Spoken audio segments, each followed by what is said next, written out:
Greetings and hello. My name is James Robert Lay, and I'd like to welcome you to another episode of the Banking on Digital Growth podcast. Today's episode is part of the Practical Perspective series, where I look forward to sharing practical perspectives that you can apply to maximize your future growth at your bank, at your credit union, or at your fintech.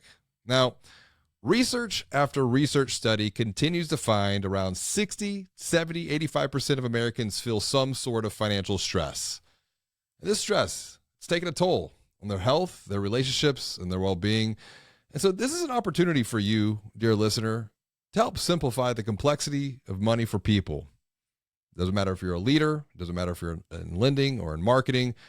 There's an opportunity to simplify the complexity of money, to guide people, to offer help, to offer hope. And what I'd like to do is really talk about the consumer buying journey, the one that we all know: awareness and consideration, purchase, adoption, advocacy. But I want to provide a different lens, a different perspective rooted in the feelings of people. I call this the 6 C's of the consumer buying journey framework. And that's where people shopping for a financial product go through a range of feelings and emotions. They typically start off in some sort of confusion, and then there's clarity, and that clarity turns into courage. The courage turns into commitment, and ultimately that commitment to click apply turns to confidence. But the confidence is only there whenever they complete the full application for the loan or for the deposit account. And then finally, there's some sort of confirmation that is needed, that the decision you made was a very good decision. And so let's roll this back. I want to repeat this again because this is a new mental model for some. Once again, the majority of people enter into a buying journey feeling some sort of confusion, perhaps even stress. We must be mindful of this feeling. We must be mindful of this emotion as a leader, as a lender, as a marketer.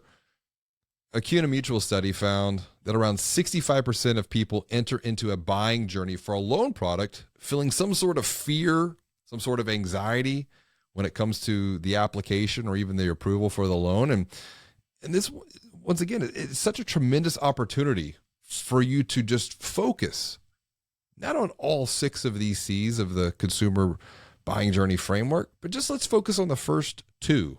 The opportunity is to transform confusion into clarity. And I want to look at an external example here for some context. I have an Apple TV remote, and really what amazes me about this remote is how the design has been, it's simplified. All of the extra buttons, the bells, the whistles, they've all been removed. Now, when you compare that to, say, like an Xfinity remote, it might not be as quote unquote flexible, but the features, they've been removed, making it easier for me, the consumer who doesn't care about the bells and whistles, to use on a day in and day out basis. Now, compare that Apple remote to the Xfinity remote. Yeah, it has a lot more buttons. There's increased flexibility. There's more features. But what's the problem? There's less usability. It's more complex. It's more confusing. And when you think about complexity and you think about confusion, if someone is feeling that around their financial state of being, around their money state of mind, on a day in and day out basis, that complexity, that confusion will lead to chaos. It'll lead to conflict. And that's what leads to financial stress. And that's what takes a toll on people's health. When we're talking about financial brands, what are people looking for? Are they looking for features? Or are they looking for flexibility? Or are they looking for simplicity and usability? I say they're looking for simplicity. They're looking for clarity. And when we know that money is an inherently complex subject, there's such an opportunity for financial brands to commit to removing the complexity of money, or as much as possible, in the way that they position their products their services, through their marketing and sales communications. You have a choice to make. Do you want to be like the Cheesecake Factory? And the Cheesecake Factory, they have that 21-page menu. And yes, it has been called the Bible of food. There's over 250 items that you can choose from. And some people love that about them. But I know a lot of people that I've talked to when I share this example that I've eaten there, they find that the amount of choices that are available, it's too much. It's overwhelming. It's confusing. It's frustrating. Or the alternative to this is, do you want to be more like, say, Five Guys? They've simplified their menu down to 5, 6 different options. And what they've done is they've made it easier for people to decide what to order. And then also for them, they've made it easier to build systems and processes around to support the decisions of people who are eating with them. Barry Schwartz, he's an author. He has written very persuasively around what he calls the paradox of choice. And he makes an argument that the more choices we have as people is actually less. And this is because I want to quote him. Increased choice decreases satisfaction with matters as trivial as ice cream flavors and as significant as jobs. Once again, increased choice decreases satisfaction with matters as trivial as ice cream flavors and as significant as jobs. Think about money once again. Think about your financial products. How many choices do people have? Say when it comes to a checking account or a savings account or a credit card, even a home loan. And you're like, well, we have home loans. We have different home loans and there's different types. First-time home buyer. Maybe there's something for military veterans. Maybe there's something for a second mortgage. And you know the right thing because you work at a financial brand. You work in mortgage lending. What about a checking account? What about a savings account? We did a recent study, a Digital Secret Shopping study, where we looked at money market accounts. And 90% of people that we tested had no clue about what a money market account is. And so there is what I would say an experience problem when it comes to people and interacting with financial brands. There's also an education problem. And yes, you could say, well, we're doing financial literacy, but it's not the education that I'm talking about. It's the education that is rooted in the inherent complexity of money. And our financial behaviors, which when repeated are our habits, those are ingrained in us from about the time that we're the age of 7. And we're picking those up through observing our parents and our family and those in our environment. Here's the thing. In society, we don't tend to talk about money very much. And that's an unfortunate thing. It's unfortunate that money is taboo. I've talked about this before on the podcast, and research studies show this as well. It's easier for couples in a relationship to talk about sex than it is to talk about money. And I know a lot of this is cultural. Maybe our parents told us that we shouldn't talk about it. But it's time. It's time for financial brands to remove this taboo around money because there is a growing epidemic. There's a growing financial epidemic. And it really is making people sick. This financial stress, it's literally killing people. I mean, consider the fact that the number one reason that people visit an emergency room is because of stress. And so in some of the research studies that we've conducted when it comes to digital secret shopping initiatives for websites, we've asked this question. How does money make you feel?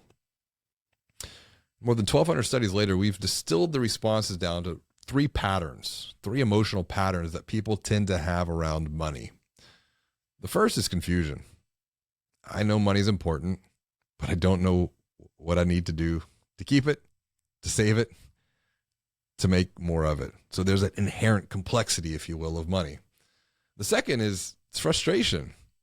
Like, why do I always feel like I'm behind with my money? Is there anything I can do to catch up? I feel like I'm just barely keeping my head above water. And when it comes to keeping your head above water, there's the overwhelm that people feel with money. It seems like I'm just getting into more debt, and it feels harder and harder and harder to get out. So this rise in financial stress and financial anxiety has also been verified by third-party research. There was a study. It was conducted by fintech, stash.com. They found that 62% of people find that money to be a major source of stress. Northwestern Mutual, they found 85% of Americans feel stressed about money. So clearly, there's something real here, and it is impacting the physical, the mental, the emotional, the relational, maybe even the spiritual state of our human being. I want to stay on this just a bit longer. Stash.com found that 31% of people are losing sleep because of financial stress. And you hear that and you're like, oh, that's 31% of people. But let me make this more real for you. That's 1 out of every 3 people you know. They're losing sleep because of financial stress. Stash.com also found that 34% of people feel too embarrassed to even talk about it. So there's this whole taboo thing. Once again, let's make this more real. 1 out of every 3 people you know feel too embarrassed to talk about their financial problems. But why? Well, more than a third of people feel that they're worse off than their peers. What do they say? Comparison is the thief of joy. Meanwhile, the Stash study found that 20%, 1 out of every 5 people you know, they don't talk about it because they're ashamed. They don't talk about money because they're ashamed of their financial habits, that they maybe aren't even aware of why they do what they do. And so in this type of an environment, given the level of stress that people are feeling, that people are experiencing, does it make sense when it comes to positioning and communicating about your financial products to prioritize and highlight their complex functionalities? Are we doing any good? And what I mean by that, when we're talking about all of these product features that you have, are we doing any good for people to have to deal with all of this increased cognitive load? What is cognitive load? I want to pause on this point for just a bit, because cognitive load, it might be a new perspective for some leaders, for some lenders, for some marketers to think about and consider. I guided this financial brand through a quarterly digital secret shopping study that was framed around their website's emotional and lead experience. And we found a tremendous amount of inherent complexity that had been added to the website over the course of time. You have to, once again, I think context is important here, and you might relate to this. This particular financial brand, their website, it was around 3, 4, 5 years old. And over time, the marketing team continuously added new pages to the website. And they did so without really thinking it through from the perspective of people shopping for a financial product. They didn't think through the pains that people were experiencing around the financial products that they were adding to this website. And for this one organization, they had over 300 product pages. That doesn't include blog articles. That doesn't include applications. These were just product pages. And one of the recommendations that I made was to go through, after reviewing more of the quantitative side of things, looking at, say, the Google Analytics and the traffic that these pages were getting, and just simply take a chainsaw to the product pages that were extraneous, they were unnecessary, they were adding to the confusion and the complexity for people looking for a solution to solve their pain points. And so all of this boiled down really to taking like 80% of their old pages and either unifying them or discarding them. And so the long story short here, what this financial brand did was remarkable, because through this new streamlined approach, this simplified website, if you will, they actually saw their conversion rates increase by 1,500%.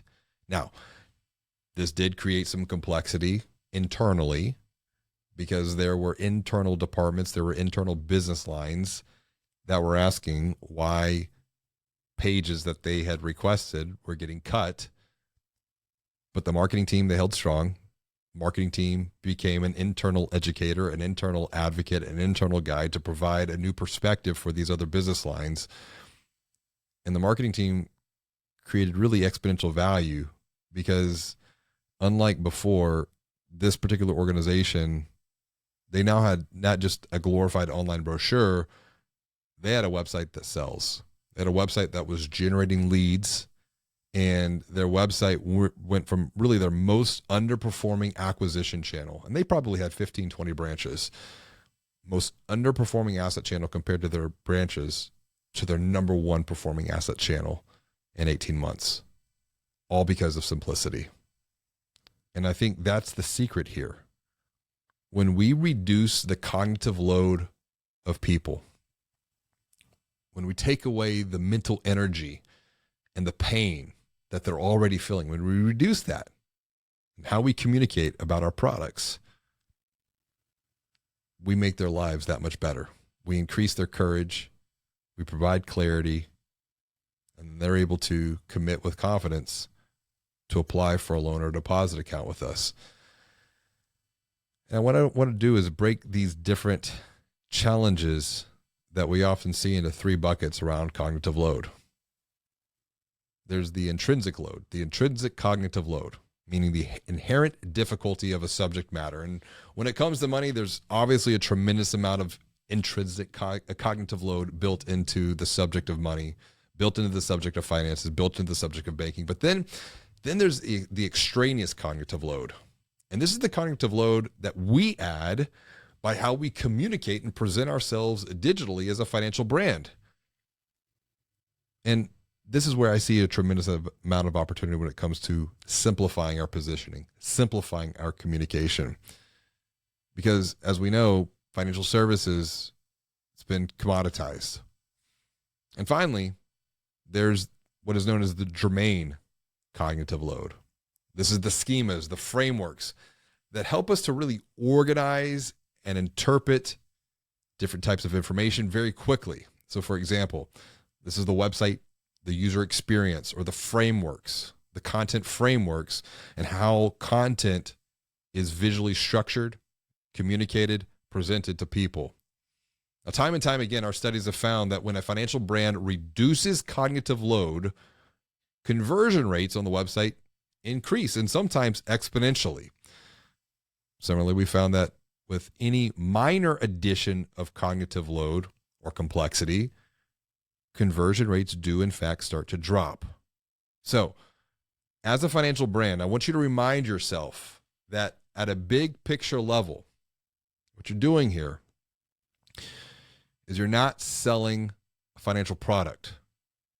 Once again, people, they don't buy your product, they don't buy your service. They're buying a cure. They're buying a solution. They're buying a shortcut to solve their problems, to cure their pain.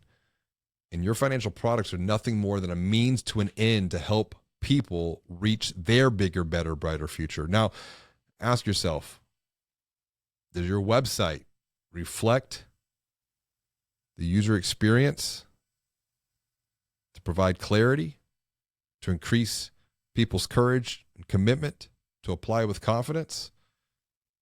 Or are you adding to the complexity? You know, we've analyzed over 1,200 digital secret shopping study experiences in two different ways. There's the quantitative, there's the qualitative. The quantitative, I talked about with Audrey, looking at previous studies. There's the qualitative. I just got those turned around. The quantitative is looking at the heat maps and the click maps.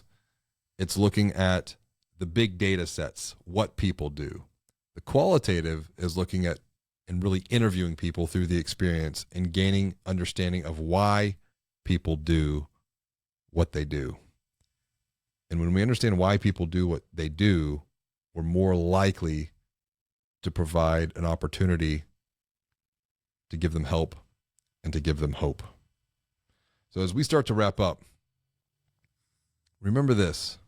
We talk a lot about data, whether it's quantitative data or qualitative data, the what and the why. But behind every data point, there's DNA on the other side of that. So what are the opportunities to simplify the complexities of money within your own digital buying journeys? Where might you be inadvertently increasing confusion and reducing complexity, and as a result, losing opportunities for loans and deposits? How might you be able to reduce the cognitive load of your website? If you want to gain some objective perspective into some of these questions, text me. Text me, 415-579-3002. You can also just text me a question that you'd like to gain some clarity around for a future podcast episode. Until next time, be well, do good, and be the light.